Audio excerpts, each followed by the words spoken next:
এই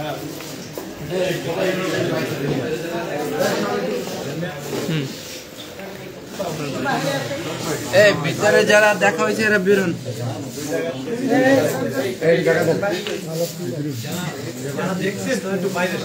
যারা সিলেট একটু বাইরে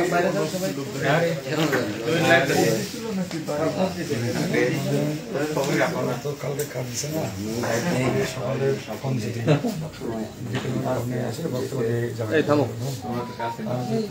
সকালে প্রোগ্রাম ছিল আমার শিক্ষা প্রতিষ্ঠা ছিল শেষ করছি ফোন বারবার আমার সাথে সাকিব হয়েছিল জনি হয়েছিল এই যে রাসা হয়েছে 5 জন ছিল। সাকিব চলে গিয়ে জনিকে নিয়ে আর এরা 4-5 জন ছিল আমি গেলাম গিয়ে বক্তব্য দিলাম। বক্তব্য দিয়ে ওই মঞ্চখানে বসছি। ওদের যে সভাপতি আমার কানে কানে বলতেছে ভাই আপনার বক্তব্যে ছাত্রদল ছেলেরা উত্তেজিত বললাম যে এত লোক বাইরে ভাই এত লোক থাকার দরকার নাই কিছু লোক বাইরে হসপিটালের মধ্যে এত লোক থাকে বাইরে একটু বাইরে যান এত লোক একটু বাইরে ভাই আমাদের